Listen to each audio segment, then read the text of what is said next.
Good evening, and thanks for spending your last Saturday in June with us. I'm Matt Holzaffel. More than 3 months since the first wave of coronavirus struck mostly cities in the north and east and then declined, big increases are now being reported across the Sun Belt region. The soaring infection rate comes as another single-day record was shattered yesterday, with nearly 45,000 new cases reported throughout the country. The spike has the governors of Florida and Texas reversing course and tightening restrictions when coronavirus numbers jumped after reopening. The European Union is reportedly preparing to ban travelers from the U.S. on Wednesday when it's expected to lift travel restrictions. Michael George with CBS News is in New York in what was once the epicenter of the outbreak.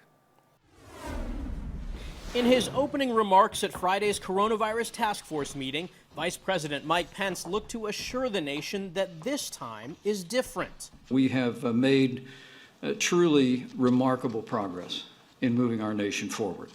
Touting a recent jobs report, the vice president said all 50 states are opening up safely and responsibly, and that the country had flattened the curve from the initial COVID-19 outbreak in March. The reality is we're in a much better place.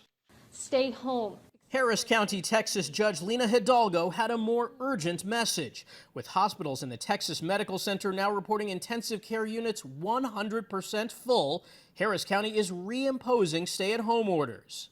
Our situation is far worse today than when we issued the first stay-home order in Harris County and when the state issued their first stay-home order. This is unacceptable. Texas reported more than 5,100 COVID patients are currently hospitalized, another record high for the 15th consecutive day. On Friday, Texas Governor Greg Abbott ordered bars across the state to close again. They're an environment he now says stokes the virus. If I could go back and redo anything, it probably would have been to slow down the opening of bars. Now seeing in the aftermath of how quickly the coronavirus spread in the bar setting. Governor Ron DeSantis announced a similar order in Florida. People want to be social. They want to interact. And His state reported nearly 9,000 new coronavirus cases. That's a 62% increase from Florida's previous record set earlier this week. In response, Miami-Dade County will close its beaches next Friday ahead of the 4th of July weekend. 31 states have reported a jump in cases compared to 2 weeks ago. Delaware, Maine, and New Mexico are among the latest to scale back reopening. As the virus continues to spread throughout the Sun Belt, the White House task force is imploring everyone to play their part. We can be either part of the solution or part of the problem. And in Montana, 23 new cases of coronavirus reported since yesterday. That makes 4 days in a row the state has seen over 20 new cases reported, the first time that has happened since the beginning of the pandemic. With 851 confirmed cases and 226 active cases, Montana is one of just 3 states still under the 1,000 case threshold. We have surpassed both Hawaii and Alaska in total cases, according to the Centers for Disease Control and Prevention. Cascade County has seen 27 total cases, including 10 currently active. Lewis and Clark County reporting 25 total cases, 9 of those currently active. Earlier this spring, one county in Montana moved to keep some nonviolent criminal offenders out of jail due to the coronavirus pandemic. Following that change, MTN's Katie Miller tells us how that has impacted crime and jail population size. Missoula County has been working for years to combat jail overcrowding issues and keep the jail population size to a minimum, according to the Criminal Justice Coordinating Council. And the coronavirus outbreak presented a unique opportunity to limit the number of people in jail. Has there been an effect on the crime rate? This past March, Missoula County Commissioners approved a resolution to not jail people charged with nonviolent misdemeanor offenses, or people arrested for failing to appear in court for nonviolent misdemeanor offenses, to prevent spreading the disease in the detention center. Do we feel like our community's been less safe? Maybe that would be something that's rather telling. In a virtual meeting on Friday, a member of the public asked for an update on this resolution. Missoula County District Court Judge Leslie Halligan responded, saying, "We are continuing to do that research. I don't think that we've had enough time, nor do we have the resources to really effectively and legitimately assess how has it affected our criminal rates." Halligan also said, anecdotally, crime rates do appear reduced, but had no data to back that up. On Friday, officials said there were 139 inmates in Missoula County's jurisdiction, less than there were before coronavirus, but more than there were immediately after this resolution was passed in April. In Missoula, Katie Miller, MTN News. And officials say prior to coronavirus, there were typically around 180 people under Missoula County jurisdiction in the Missoula County Detention Center. Well, today's storms wreaked havoc for some. Our Storm Tracker weather team is here to tell us more. Grant Garland joins us now. Grant? You're exactly right, Matt. I mean, take a look at some of these pictures that were sent to us through Twitter as well as Facebook.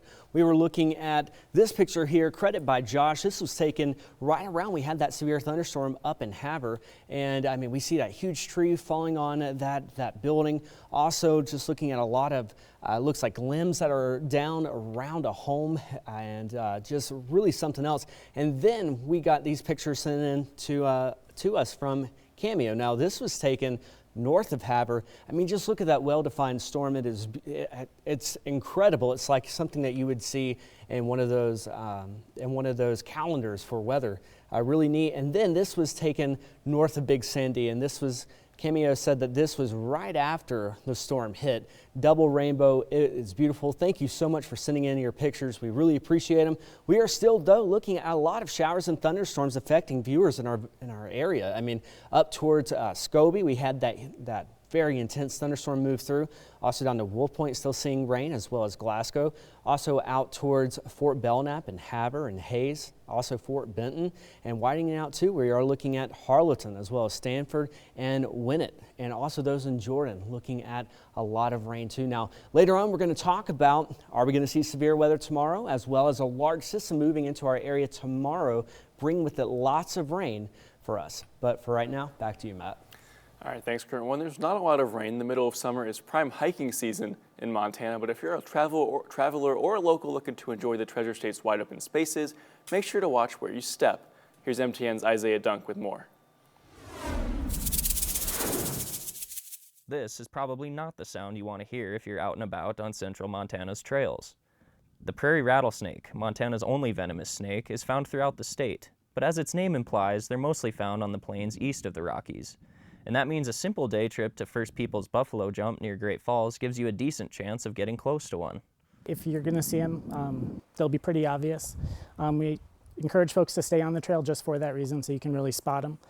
Most of the time they're going to try to get out of the way of you, and a lot of times folks will actually walk by them without realizing they're there. That's been the case for Chris Larson, a traveler from South Dakota who's been recreating on the Montana plains and rivers for the past 2 weeks and hasn't heard a single rattle. They warn you, they don't want to tackle something as big as us. I grew up in Southern California when they had diamondbacks, and they do the same thing. When they're coiled up and rattled, you just give them all the space. They really don't, unless you surprise them or don't heed their warning of the rattles. The prairie rattler likes tall grass, riverbanks, and rocky outcrops that face the sun. If you go out, walk with a group, keep your dog on a leash, and consider a walking stick. And if you hear that sound, if they rattle, make sure you know where the snake is, but then just kind of back away slowly. Oftentimes the snake is just trying to figure out kind of what you're going to be doing, so just back away, give them some space. According to Montana Fish, Wildlife, and Parks, only about 5 or 6 people a year get bit in Montana on average. Carlson Thompson said if you get bit, the biggest thing to do is remain calm and call 911. Panicking or running for help only increases blood flow and spreads the venom. But overall, he said, don't be scared, just careful. In Great Falls, Isaiah Dunk, MTN News. And Carlson Thompson also said the prairie rattlesnake can be active anytime there is no snow on the ground. Speaking of no snow, fire officials in Montana are warning campers about the dangers of not properly extinguishing campfires this season.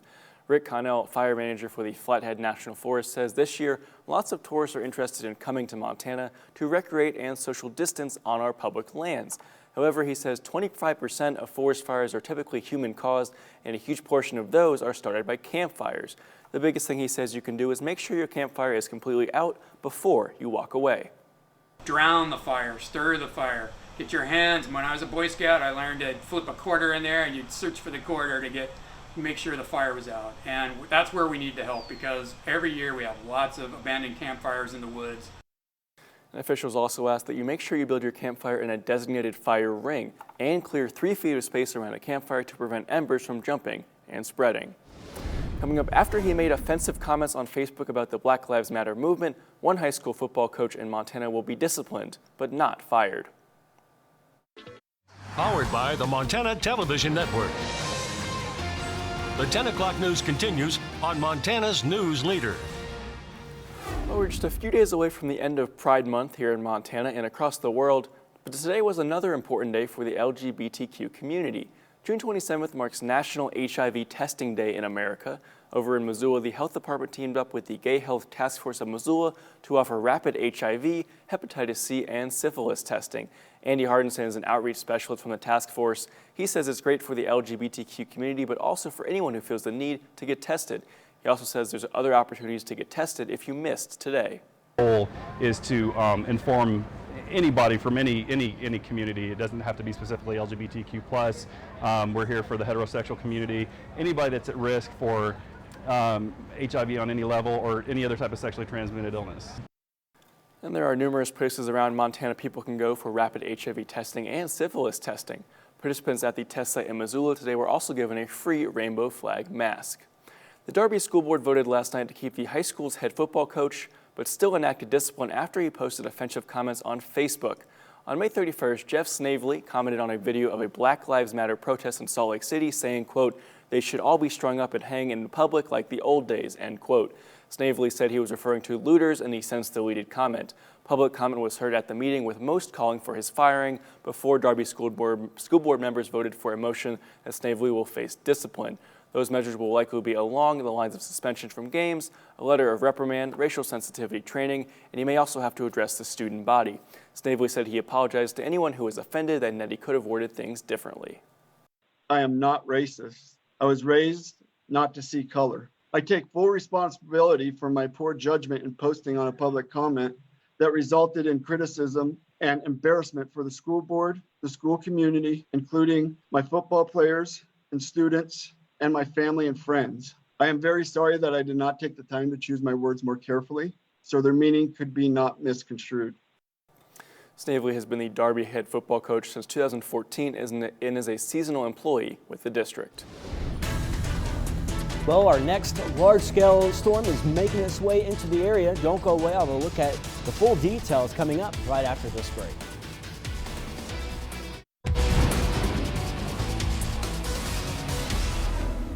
Welcome back, everyone. We have had a very active day, all thanks to a cold front that has been making its way through the area, allowing for widespread showers and thunderstorms that really packed a punch. I mean, we saw pictures earlier of a tree that was blown down over in Havre, looked at 63-mile-per-hour winds, and also right now we're going to go ahead and zoom in right along the Glasgow line out towards Wolf Point and Plentywood. We're looking at winds that are gusting 50 to 55 miles an hour, so really looking at not only the heavy rainfall, but the winds taking a toll on a lot of things outside. So Opheim getting a little bit of break of the rain, but down towards Wolf Point and Glasgow seeing a lot of action. Also Havre, Fort Belknap, and Hayes looking at moderate to heavy showers at times out towards Big Sandy too, and looking at south of there, east of Fort Benton, looking at a good soaker. We're seeing rain also right in the Electric City. Saw a few water droplets on the iCam out towards Stanford. Heavy downpours as well. All of us are really getting a good dose, and I want to put this in motion so we're seeing where these storms are going to. So right here, Jordan, you guys are going to be expected to get hit with another round of showers. Also, Harleton right now seeing that rain that is pushing closer towards Lewistown. You might hear a few rumbles of thunder, but I think that the main threat for all of us for severe weather has died down. Looking out also towards Milestone, we're seeing a lot of lightning strikes too. So, I mean, as we continue to go through the night, we're going to see the severe threat really die down. The people that could be looking at still maybe an isolated severe thunderstorm are going to be up towards Daniel County. But at the same time, I think that we've really seen the peak of everything today, and we're going to have to wait until tomorrow for another round. 0.3 of an inch of rain, though, so far that has fallen in Havre. Out towards Glasgow, only 0.05 of an inch of rain. Down towards Helena, over 0.1 of an inch of rain. Now, we still are looking at some folks in our viewing area, again, until we go into tonight, probably around midnight, that could be looking at a few isolated severe thunderstorms. But then tomorrow, we're going to be looking at folks in Glasgow, Scobie, and Jordan, looking at the chance for an isolated severe thunderstorm, and folks towards the east. So we're looking at Circle and Wolf Point, looking at a better chance for scattered severe thunderstorms. The main threats with these storms, damaging wind gusts up to 2-inch size hail and frequent lightning, and we're looking at possibly 70-mile-per-hour winds. So as we head throughout the rest of the night, we still could look at some showers. Most of it will stay, though, really kind of towards the central Montana. That will head up towards the northeastern part of Montana. Glasgow still looking at some rain by around 1 a.m. And then in the morning, we're going to see a few breaks in the clouds, but don't let that fool you. We're expecting a lot of rain tomorrow, especially in the afternoon. Here's why. This is looking up at about 3 miles in the atmosphere, this low pressure with the white contours. We're going to see all this moisture pushed up towards north central Montana, and we're not only going to see it once or twice, we're going to have several waves of rain that move through. This is Monday morning. We're going to be looking at showers and thunderstorms throughout the day, and continuing at night, we're going to still be looking at a good chance for rain. But how much rain? Well, earlier we were looking at possibly 2 to 3 inches for the Electric City. Now it's kind of going back to 1 to 2 inches. So as we get closer towards tomorrow night, rather, that's when we'll have a better guesstimate for what to expect for the area. Currently, temperatures 59 in Lewistown, 63 in Great Falls, and 59 in Helena. Winds, not seeing anything too pressing. I mean, out in Jordan, northwest winds at around 17 miles an hour. And as we continue throughout the night, by around 3:30 in the morning, 10 to 20 mile per hour winds for some of us. And as we're waking up, maybe going to church or out to run errands, 10 to 20 miles an hour too. So next couple of days, several days, I should say, looking at showers and thunderstorms. Have that umbrella with you. Temperatures are going to be below the average, all thanks to that. And for our friends in Hella, we're going to be looking at the same situation. Tomorrow, we're going to have just a little bit better chance to see those showers and thunderstorms. Matt, take it away. All right, thanks, Karen. Well, small businesses are a big part of the job conversation right now, and they're facing unique challenges just to stay afloat. Alex Iliaco shows us the battle some companies are facing. The big bottle for 85. These small conversations Si tenemos verde, rojo. are now rare interactions for border town business owner Sunil Gakrea. You see, you've been here for 20 minutes. There's not even one customer that passed time. Since the U.S. banned most travelers coming from Mexico due to COVID-19, business owners in San Ysidro, a welcoming town of two cultures south of San Diego, are in a crushing crisis. Once they close the border, economically, it affects us a lot.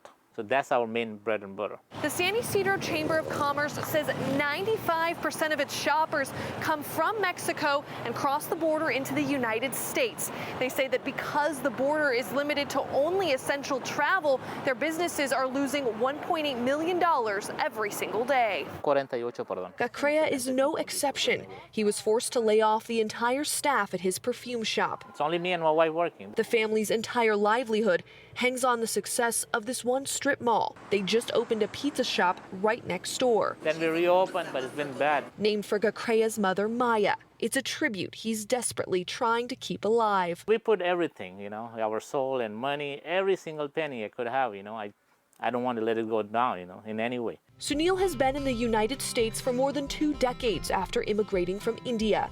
He says this city gave him the chance for a different life. I am here because of this community, and I could buy my house, I can run this business, thank God, I can't be more blessed, So I don't want to give up a hope. I want to hold on to that. I will hold on to the last breath. The Chamber of Commerce is handing out PPE to help small business owners work safely. But Gakrea says this street on the border can't wait too much longer. Right now, they have to open, just not for me, just for the whole community. They have to. If not, we're going to lose jobs, people go in depression, like you say, it's an American dream. Gakrea is just hoping lawmakers see one thing. We are a great nation, but I think with this time we need other people's help too. For The Race, I'm Alexa Liaco. It's estimated as many as 653,000 small businesses that were awarded forgivable 1% loans from the Paycheck Protection Program could begin cutting employees as early as next month as their federal funding runs out. We're back after this. Powered by the Montana Television Network. The 10 o'clock news continues on Montana's News Leader. Today marks the 15th annual Blast from the Past car show and drag races in Helena. M10's Alexia Aguayo was at the event.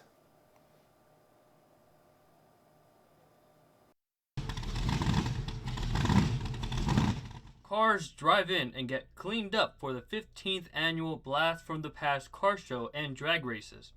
An estimated 350 vehicles from all over the country showed up to showcase their rides. This is some of the nicest cars you'll ever see at a show in Montana. Even Amanda and Joe Martin from Motor Trends TV Iron Resurrection were at the car show.